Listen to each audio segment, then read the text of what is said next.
Hello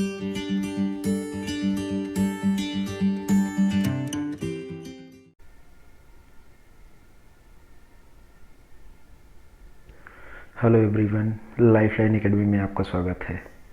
आज दिनांक 29 मई 2020 के करंट अफेयर्स की बात करें तो इसमें फर्स्ट पॉइंट हमने लिया है, भारत और एशियाई विकास बैंक ने महाराष्ट्र में राज्य राजमार्गों को अपग्रेड करने के लिए $117 मिलियन के समझौते पर हस्ताक्षर किया।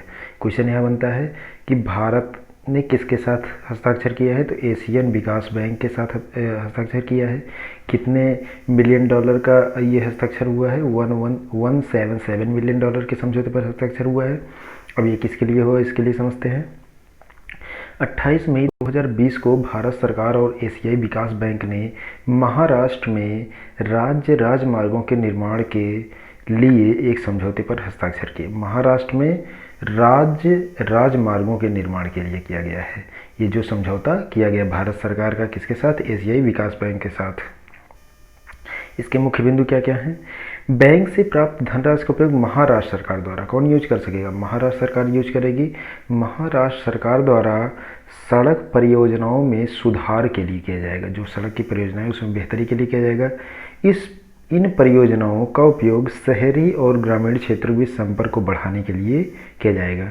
जो शहर है और ग्रामीण है उनके बीच के क्षेत्र को संपर्क मीन्स उनके बीच में रोड, ताकि आवागमन सुविधाजनक हो सके और बेहतर हो सके उनके बीच संपर्क। यह बाजारों और रोजगार के अवसरों तक पहुंच बढ़ाने में मदद करेगा। इससे रोजगार उपलब्ध होंगे। जो गरीब कामगार हैं, मजदूर वर्ग हैं, उनके लिए रोजगार उपलब्ध होंगे। साथ ही साथ आवागमन की बेहतर सुविधा होगी तो जो बाजार व्यवस्था है वो भी बेहतर होगी, उससे भी रोजगार बढ़ेगा। नेक्स्ट पॉइंट हमने लिया 28 मई विश्व भूख दिवस। 28 मई को किस दिवस के रूप में मनाया जाता है? तो विश्व भूख दिवस। तो आइए इसके बारे में थोड़ी जानकारी लेते हैं। प्रतिवर्ष 28 मई को विश्व भूख दिवस के रूप में मनाया जाता है। विश्व भूख दिवस हंगर प्रोजेक्ट की एक पहल है।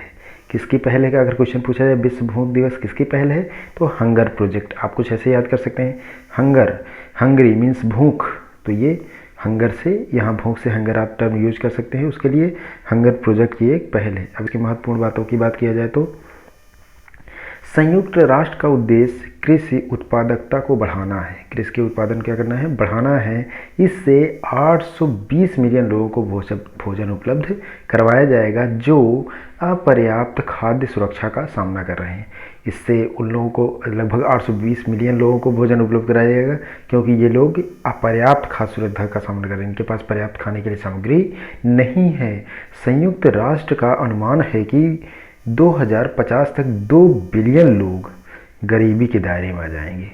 2 बिलियन, अभी मिलियन है, मिलियन बोले तो 10 टू द पावर 6, और अगर बिलियन की बात किया जाएगा 10 टू द पावर 9, 10 की घात 9। तो ये बिलियन है, ये मिलियन है, तो ये मिलियन है और ये बिलियन है। 10 की घात 9 बोले तो 1 लिख के 9 बार 0, तो आप ऐसे कैलकुलेट कर सकते हैं। बहुत ज़्यादा मात्रा में हो जाएगा। फिर क्या कह रहे हैं? भूखमरी को खत्म करने के लिए जीरो हंगर का सतत विकास लक्ष्य शामिल किया गया था। जीरो हंगर मतलब कोई भी भूखा ना रहे। नेक्स्ट पॉइंट है, भारतीय खेल प्राधिकरण ने खेलो इंडिया एथलीट के खातों में 30,000 रुपये जमा किए।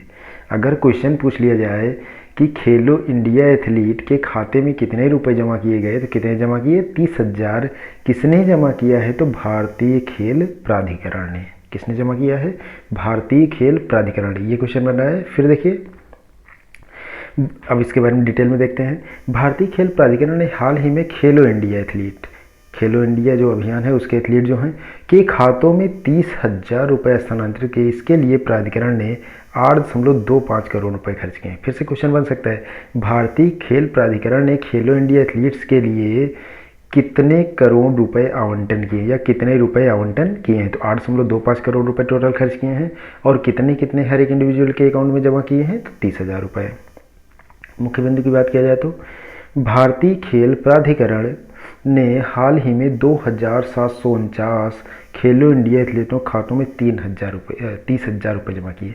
अगर कितने खिलाड़ियों की बात किया जाए तो 2,749 एथलीटों के अकाउंट में जमा किए गए।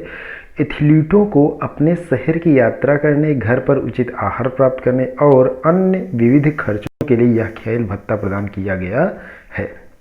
ये खेल भत्ता के रूप में दिया गया है और इससे क्या होगा, खेल में लोगों का इंटरेस्ट बढ़ेगा और ये एक अच्छी पहल है अगर खेल की दृष्टि से देखा जाए तो। खेलो इंडिया छात्रवृत्ति के तहत आउट ऑफ पॉकेट भत्ता 1.20 लाख सालाना है, 1,20,000 रुपये है सालाना। फिर देखिए नेक्स्ट पॉइंट इसमें है, रूस ने अपने पहले स्टेल्थ बॉम्बर विमान का निर्माण किया है।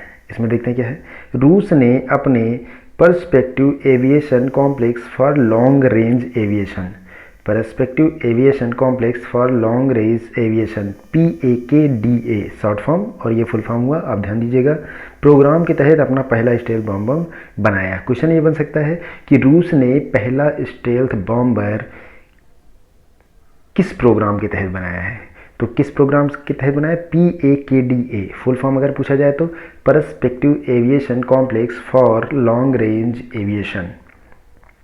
फिर अब इसकी मुख्य बातें क्या क्या हैं आइए देखते हैं। रूस वर्तमान में अपनी सेना का बहुत तेज गति से आधुनिकीकरण कर रहा है। रूस हमेशा अपनी सेना पर बहुत ज़्यादा खर्च करता है। स्टेल्थ बॉम्बर एक ऐसी ही उन्नति है। यह बम्बरसक विमान Sukhoi 57 Su-57 supersonic fighter jet के बाद दूसरी पीढ़ी का लड़ाकू विमान है। फिर देखिए नेक्स्ट पॉइंट, इससे जो अभी रूस का हमने देखा, इससे क्या होगी, उसकी जो उसके सेना की ताकत है काफ़ी बढ़ जाएगी और जो कि रूस के लिए बहुत ही महत्वपूर्ण है, बहुत ही फायदेमंद रहेगा उसके लिए।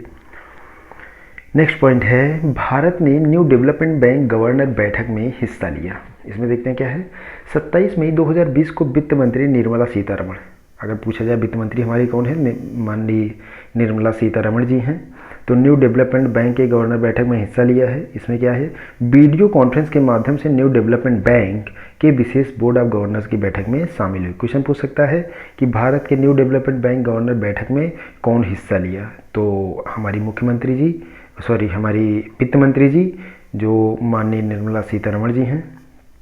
फिर अगर इसके मुख्य बिंदुओं की बात किया जाए कि इसमें क्या क्या खास बातें हुई, जिन नेताओं ने बैठक में भाग लिया उन्होंने न्यू डेवलपमेंट बैंक के अध्यक्ष तथा उपाध्यक्ष का चुनाव किया।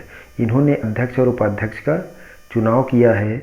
फिर क्या कह रहे हैं, इस बैंक ने अब तक अपने सदस्य देशों में 55 से अधिक परियोजनाओं के लिए $16.6 बिलियन ब्राज़ील के मार्केट ट्राइजो बैठक में मंजूरी दी है। इतना मंजूरी दिया है, कितना आर्थिक परियोजनाओं को, $16.6, और ब्राज़ील के मार्कोस ट्राइजो को बैठक में अध्यक्ष के रूप में चुना गया है। अगर पूछा जाए न्यू डेवलपमेंट बैंक के अध्यक्ष के रूप में किसे चुना गया है, तो ब्राज़ील के मार्कोस ट्राइजो को। नेक्स्ट पॉइंट देखते हैं, स्पेस एक्स की पहली मानवयुक्त अंतरिक्ष उड़ान खराब मौसम के कारण स्थगित की। स्पेस एक्स अमेरिका की एक प्राइवेट एजेंसी है जो कि स्पेस में जाने के लिए कार्य करती है।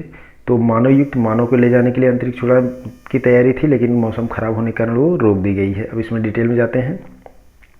नासा के लिए स्पेस एक्स की ऐतिहासिक पहली मानवयुक्त उड़ान 27 मई को अंतर्राष्ट्रीय स्टेशन के लिए रवाना होनी थी। 27 मई को इसे जाना था, लेकिन खराब मौसम की वजह से इसको रोक दिया गया है। अब इस मिशन को खराब मौसम के कारण शनिवार तक के लिए स्थगित कर दिया गया है, शनिवार तक के लिए रोक दिया गया है। इस मिशन को डेमो 2 कहा जाता है। ध्यान दीजिएगा, पहला जो मानव युक्त अंतरिक्ष उड़ान है, इसका नाम दिया गया है डेमो 2। यह नासा के 2 अंतरिक्ष यात्रियों बॉब बेहनकेन, देखिए 2 अंतरिक्ष यात्रियों बॉब बेहनकेन और डग हर्ले को इस कक्षा में लॉन्च करेगा। लॉन्च, अगर क्वेश्चन पूछ लिया जाए किन किन यात्रियों को ले रहा है तो उसका नाम ध्यान दीजिएगा। ये काफ़ी अगर डिटेल पूछेगा तभी इस टाइप के क्वेश्चन पूछ सकता है, फिर भी हम ध्यान देंगे। बॉब बेहनकेन और डग हर्ले। स्पेस एक्स के क्रू ड्रैगन अंतरिक्ष यान का उपयोग एक फाल्कन 9 रॉकेट का उपयोग किया जाएगा। रॉकेट के द्वारा जाएगा, जो रॉकेट जाएगा उसके उसका नाम है फॉल्कन 9 रॉकेट। 2011 में नासा ने अपने सभी अंतरिक्ष यात्रियों को रूस के सोयूज कैप्सूल के माध्यम से भेजा है। 2011 के बाद जो भेजा है सब रूस के सोयूज कैप्सूल के माध्यम से भेजा है। स्पेस एक्स के बारे में कुछ जानकारी ले लेते हैं। स्पेस एक्स इस अमेरिका की निजी अंतरिक्ष एजेंसी है, अभी हमने ऊपर इसके बारे में बताया। इसकी स्थापना एलोन मस्क द्वारा 6 मई 2002 को की गई थी। अगर पूछा जाए स्थापना कब की गई तो 6 मई 2002 को। और स्थापना किसने किया तो एलोन मस्क ने किया था। एलोन मस्क स्पेस एक्स के वर्तमान सीईओ हैं, इस समय सीईओ हैं उसके। इस अंतरिक्ष एजेंसी की स्थापना का प्रमुख उद्देश्य अंतरिक्ष परिवहन की लागत कम करना और मंगल ग्रह पर मानव बस्ती की स्थापना करना है। ध्यान देने योग्य बात है कि लागत को एक तो कम करना, दूसरा मंगल ग्रह पर मानव बस्ती की स्थापना करना इसका प्रमुख उद्देश्य है। किसका? स्पेस एक्स एजेंसी का। फिर अगला पॉइंट है 28 मई स्वतंत्रता सेनानी वीर सावरकर की जन्म वर्षगांठ। तो आइए देखते हैं।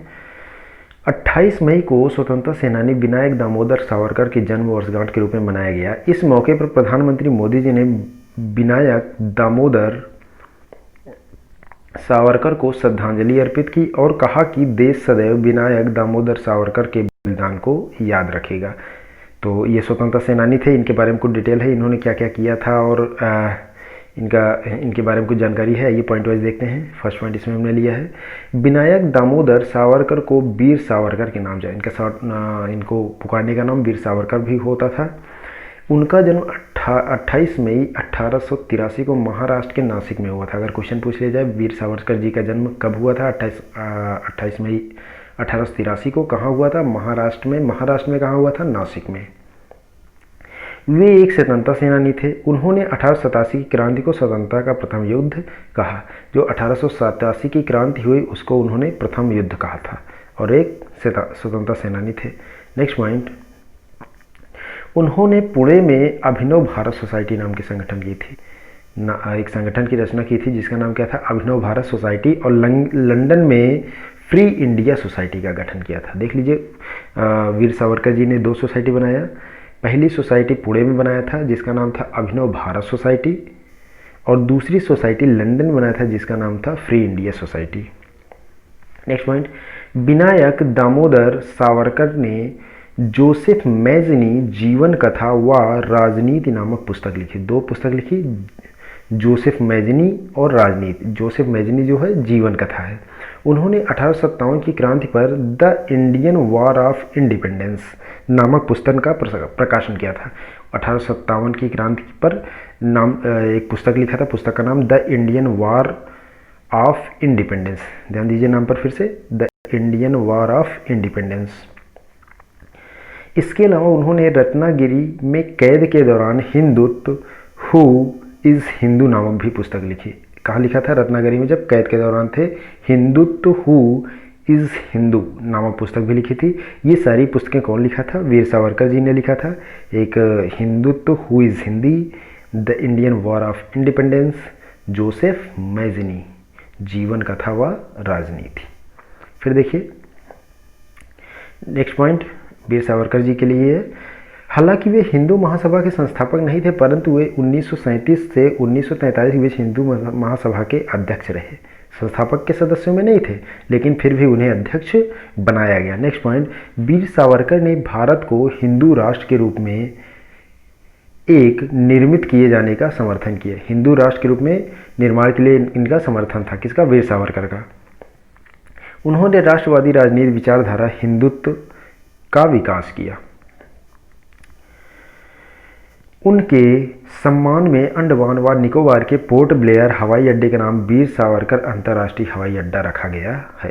ध्यान देने योग्य बात है, क्योंकि किसके अगर क्वेश्चन पूछ लिया जाए कि पोर्ट ब्लेयर के निकोबार के पोर्ट ब्लेयर के हवाई अड्डे का नाम क्या रखा गया है, तो वीर सावरकर अंतर्राष्ट्रीय हवाई अड्डा किसके नाम पर रखा गया, किसके सम्मान पर रखा गया? वीर सावरकर जी के सम्मान पर रखा गया है।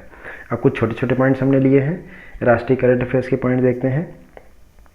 सरकार ने आरोग्य सेतु ऐप के लिए बग बाउंटी प्रोग्राम की घोषणा की। ऐप में सुरक्षा दोष खोजने के लिए 1 लाख रुपए पुरस्कार घोषित किए कि अगर इस जो आरोग्य सेतु ऐप बनाया गया है कोविड-19 के लिए, तो अगर उसमें कोई समस्या है, उसको कोई खोजता है तो उसे 1 लाख रुपए पुरस्कार के रूप में दिया जाएगा।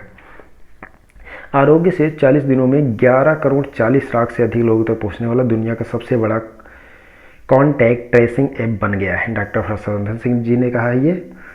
और ये एक मतलब चूंकि इंडिया में कोविड-19 के खिलाफ है, इंडिया में जागरूकता धीरे धीरे बढ़ती ही जा रही है, इसीलिए 40 दिनों में इतना ज़्यादा होना वाकई बहुत ही बड़ी बात है। नेक्स्ट पॉइंट, भारतीय वायुसेना ने तमिलनाडु के सुलेर वायुसेना स्टेशन पर नंबर 18 स्क्वाड्रन फ्लाइंग को ऑपरेशनलाइज किया। इसमें ELCA तेजस को शामिल किया गया। याद कीजिए अभी कल के भी करंट अफेयर्स में हमने जिक्र किया था कि जो तेजस हल्का लड़ाकू विमान है उसको शामिल किया गया भारतीय वायुसेना के दूसरे दस्ते में। नेक्स्ट पॉइंट आर्थिक करंट अफेयर से है। बॉम्बे शेयर बाजार का सेंसेक्स 96 अंक अर्थात 3.25 चढ़कर ऊपर की ओर चढ़ा है, 31,605 पर बंद हुआ है। और नेशनल स्टॉक एक्सचेंज का निफ्टी 286 अंक या 3.17% बढ़कर 9,315 अंक पर पहुंच गया है। नेक्स्ट पॉइंट, PFC ने 60 दिनों के लिए नई दिल्ली में कोविड-19 से लड़ने के लिए चिकित्सा कर्मचारियों को भोजन प्रदान करने के लिए ताज सात्स का समझौता के साथ समझौता किया है, TAJSATS, ताकि जो चिकित्सा कर्मचारी हैं उन्हें भोजन प्रदान किया जाता रहे। अंतर्राष्ट्रीय करंट अफेयर्स की बात करें तो वित्त मंत्री निर्मला सीतारमण ने वीडियो कॉन्फ्रेंसिंग के माध्यम से संघाई स्थित न्यू डेवलपमेंट बैंक के विशेष बोर्ड ऑफ गवर्नर्स बैठक में भाग लिया था। याद कीजिए अभी ऊपर जिसके बारे में डिटेल में जिक्र हुआ, वित्त मंत्री निर्मला सीतारमण जी ने भाग लिया था इसमें। और वीडियो कॉन्फ्रेंसिंग जरिए चूँकि कोविड-19 का इफेक्ट है इसी वजह से हुआ है। और न्यू डेवलपमेंट बैंक का short form NBD। Next point, Brazil के मार्कोस ट्राइजो, याद कीजिए ये भी ऊपर जिक्र हुआ था, ब्राज़ील के मार्कोस ट्राइजो को ADB का नया अध्यक्ष नियुक्त किया गया है। Next point, Ceylon workers Congress CWC के नेता और श्रीलंका के कैबिनेट मंत्री अरगुमन थोंडमान का 55 वर्ष की आयु में निधन हो गया। ये श्रीलंका के कैबिनेट मंत्री थे। नाम क्या है? अरुमुगन थोंडमान। किस पार्टी से थे? सीलोन वर्कर्स कांग्रेस पार्टी से। आज के लिए इतना ही। लगातार अपडेट से जुड़े रहने के लिए चैनल को सब्सक्राइब कर बेल आइकन की बटन दबाएं। धन्यवाद।